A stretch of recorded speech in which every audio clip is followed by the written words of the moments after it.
Hello, my dear students and my all viewers. Good afternoon. I am Harshita from Learning World Classes.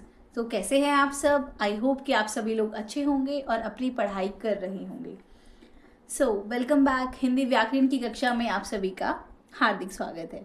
ठीक है, हिंदी जो कि हमारी मातृभाषा है, हमारी प्यारी भाषा है ना, जिसको स्टार्टिंग से ही कोई भी एक इंडियन जब भी पैदा होता है तो सबसे पहले वो अपनी मातृभाषा को ही जानता है, जो कि हमारी मातृभाषा है Hindi. Hindi is just like our mother tongue, है ना. लाइक जो हिंदी है वो कहीं ना कहीं मदर टंग तो है, वो कहीं ना कहीं हमारी माँ जैसी भी है. लाइक एवरीथिंग, जो भी चीज़ हम फील करते हैं, कनेक्ट करते हैं, वो सभी का एक एक ना सेंटर, एक केंद्र बिंदु क्या है? हिंदी. चाहे आप कितनी इंग्लिश बोलो, कितनी आप जर्मन सीख लो या कोई भी लैंग्वेज आप सीख लो, बट जो हमारी रूट्स हैं, है ना, जो हमारी जड़ें हैं, वो कहाँ से हैं? हिंदी से. हिंदी हमारी मातृभाषा, हमारी प्यारी भाषा. ठीक है, तो हिंदी भाषा की हम सीरीज़ यहाँ पर कंटिन्यू कर रहे हैं, जिसमें हमने जाना था कि हिंदी में वर्ण विचार, वर्ण से शुरुआत होती है, किस तरीके से शब्द बनते हैं, शब्द से वाक्य बनते हैं. फिर हम आते हैं पार्ट ऑफ स्पीच पर, यानी कि भाषा के जो भेद हैं, लाइक जो मेन पॉइंटर्स हो जाते हैं. लाइक जैसे आप कोई भी संख्या या फिर कोई भी भाषा अगर आप लिखते हैं तो आप उसमें किन किन तत्वों को इस्तेमाल करते हैं, जैसे संज्ञा, सर्वनाम. ठीक है, जिस तरीके से आप इंग्लिश में पार्ट ऑफ स्पीच करते हैं, इसी तरीके से हिंदी वाले कॉन्सेप्ट भी इसमें आ जाते हैं. ठीक है, तो हम कंटिन्यू कर रहे थे संज्ञा को. संज्ञा जिसे हिंदी इंग्लिश में नाउन कहा जाता है. ठीक है, तो संज्ञा कंप्लीट करने के बाद हमने जाना कि संज्ञा के ना 3 विकारी तत्व होते हैं, जिसमें हम कोई भी विकार या चेंज कर सकते हैं. ठीक है, कौन कौन से? लिंग, वचन और कारक.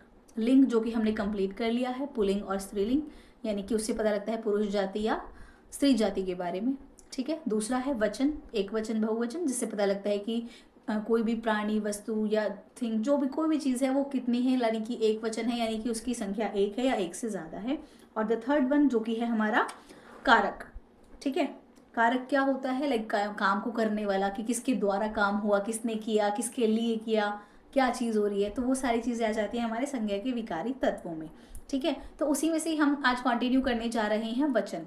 वचन की एक वीडियो पहले आ चुकी है, जिसमें हमने एक बेसिक इंट्रोडक्शन कंप्लीट किया था कि वचन क्या होता है. जैसे वचन का एक मतलब प्रॉमिस भी होता है, बट यहाँ पर जो वचन है वो दूसरा वाला वचन है, जो कि नंबर्स, यानी कि कोई भी चीज़ है उसके नंबर के ऊपर होता है कि लाइक वो चीज़ कितनी संख्या में है, एक है, एक से ज़्यादा है, या जितनी भी है. ठीक है, तो एक वचन जिसमें हमने जाना था जिसमें एक व्यक्ति, वस्तु या प्राणी का बोध हो, और बहुवचन जिसमें एक से ज़्यादा हो, चाहे वो 2, 3, 4 वट जितना भी हो सकता है. ठीक है, तो आज हम कंटिन्यू करते हैं वचन की पहचान. लास्ट वीडियो में मैंने एक इंट्रोडक्शन दे दिया था कि वचन की पहचान 3 चीज़ों से की जा सकती है: संज्ञा सर्वनाम द्वारा, विशेषण द्वारा या क्रिया द्वारा. संज्ञा सर्वनाम के द्वारा हम कैसे बता सकते हैं? लाइक कोई भी एग्जाम्पल है, जैसे बच्चा पढ़ रहा है ना, बच्चा पढ़ रहा है, तो हम बोलेंगे एक ही बच्चा पढ़ रहा है, बिकॉज पढ़ रहा है ना बच्चा. ठीक है, बच्चे पढ़ रहे हैं, यहाँ पे संज्ञा बता रही है ना कि बच्चा एक है, बच्चे बहुत सारे हैं, तो यहाँ पता लग रहा है एक वचन है या बहुवचन है. सर्वनाम की बात करें अगर, जैसे मैं खाना खा रही हूँ, यानी कि मैं एक सिंगल पर्सन है, एक वचन है, तो मैं खा रही हूँ. बट वहीं पे अगर बहुत सारे लोग हैं या 2 भी हैं तो हम बोलेंगे हम खाना खा रहे हैं. तो आपको संज्ञा सर्वनाम से डायरेक्टली पता लग जाएगा, डायरेक्टली इंडिकेशन मिल जाएगा कि यहाँ पर एक वचन की बात हो रही है या फिर बहुवचन की बात हो रही है. बहु का मतलब ही होता है प्लूरल फॉर्म में, यानी ज़्यादा, एक से ज़्यादा. ठीक है, सेकेंड वन इज विशेषण द्वारा. विशेषण क्या होते हैं? जो कि किसी ना किसी चीज़ की विशेषता बताते हैं, बेसिकली संज्ञा है सर्वनाम की. जैसे अब मैंने आपको बोला बच्ची ने अच्छा गीत गाया. एक बच्ची है, उसने एक अच्छा गीत गाया, पता लग रहा है विशेषण अच्छा, यानी एक गीत गाया होगा, अच्छा गीत गाया. हमने ये तो नहीं लिखा है एक गीत गाया, नहीं, विशेषण बता रहा है अच्छा गीत गाया, तो हमें पता लग रहा है अच्छा यानी एक गीत. ठीक है, वहीं पे अगर हम बात करते हैं बच्ची ने अच्छे गीत गाए, तो अच्छे से ही कंफर्म हो रहा है कि बहुत सारे गाए हैं. अगर हम एक गाना गाएंगे तो उसके लिए हम अच्छे नहीं लिखेंगे ना, कि बच्ची ने अच्छे गीत गाया, तो ये तो गलत हो जाएगा हमारा एग्रीमेंट. तो इस तरीके से हमें पता लग सकता है यहाँ एक वचन की बात हो रही है या फिर बहुवचन की. ऑलराइट, फिर हम बात करते हैं क्रिया के द्वारा.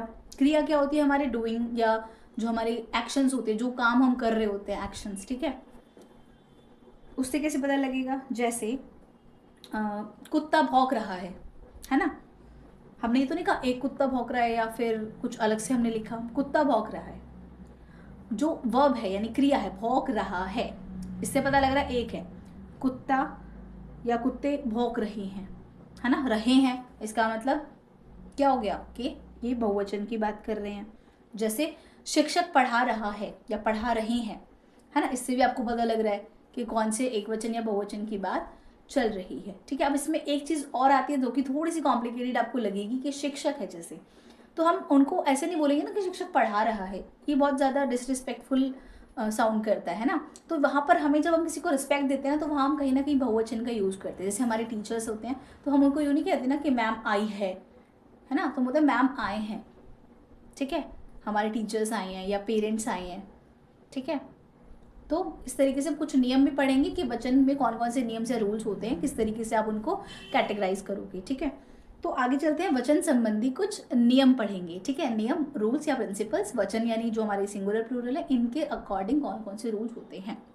ऑलराइट, तो पहला है एक वचन का बहुवचन के रूप में प्रयोग करना, यानी है वो एक वचन बट हम उसका यूज़ कैसे कर रहे हैं, बहुवचन में। कैसे, देखिए कौन कौन से पॉइंटर्स आते हैं। आदर या सम्मान हेतु, जो मैंने आपको अभी पहले बताया था, जैसे अध्यापक पढ़ा रहे हैं, वहाँ पर एक अध्यापक भी हो सकते हैं, बहुत ज़्यादा भी हो सकते हैं, बट यहाँ पर हम बात कर रहे हैं एक अध्यापक की, अध्यापक पढ़ा रहे हैं।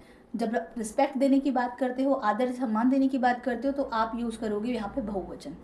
ठीक है, भले ही यहाँ पे आपका जो सब्जेक्ट है या फिर जो मेन करने वाला है कारक है या फिर, तो वो यहाँ पे आपका सिंगुलर भी हो सकता है सब्जेक्ट। ठीक है, उद्देश्य जो है आपका। फिर आता है माता जी बाजार गई हैं। यहाँ पे ऐसे तो नहीं लिखा बहुत सारी माता जी गई हैं, आप अपनी माता यानी एक माता के बारे में बात कर रहे हो, बट रिस्पेक्ट देने की बात आ रही है तो बाजार गई हैं, है के साथ ऊपर बिंदी लगेगी जो है की साउंड करेगी, जो कि क्या डिनोट करती है कि ये जो शब्द है या वाक्य है ये बहुवचन में है।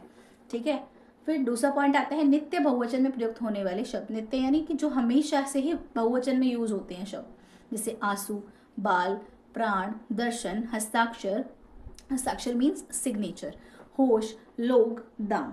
ये वर्ड ऐसे होते हैं जो हमेशा ही प्लूरल फॉर्म में यूज होते हैं, बहुवचन के फॉर्म में यूज होते हैं। जैसे उसके बाल घने हैं। ठीक है, उसके बाल घने हैं। आपके दर्शन दुर्लभ है, यानी कि जो वर्ड्स है ना स्टार्टिंग से चले आ रहे हैं कि ये हमेशा प्लूरल में ही यानी बहुवचन में ही इस्तेमाल होंगे।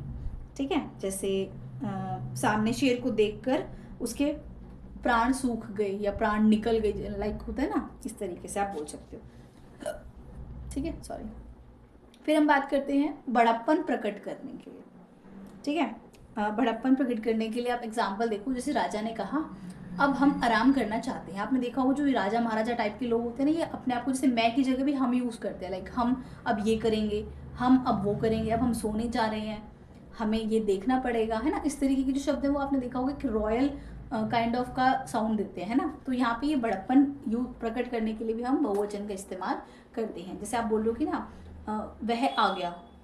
ठीक है, आप एक पर्सन के बारे में बात करो, वह आ गया, तो कहीं ना कहीं डिसरेस्पेक्टफुल लगता है ना। बट आप बोलोगे कि लाइक मिस्टर राहुल या जो भी नाम है वट एवर, लाइक मिस्टर या मिसेस जो भी है, कि वो आ गए, वे आ गए हैं, है ना। भले एक पर्सन हो बट आप यहाँ पे बड़प्पन दिखा रहे हो, रिस्पेक्ट दे रहे हो। तू, आप बोल रहे हो तू ये काम कर ले, ऐसे बोलना कहीं ना कहीं थोड़ा सा अजीब लगता है। बट आप बोलोगे तुम ये काम कर सकते हो, है ना, तुम ये काम कर दो, तो ये पोलाइट भी लगता है और आप यहाँ पे बहुवचन यूज करके आप उनको रिस्पेक्ट या बड़प्पन वाली फीलिंग भी दे सकते हो। Okay, I am sorry. Second नियम क्या कहता है, बहुवचन का एक वचन के रूप में प्रयोग कैसे करेंगे।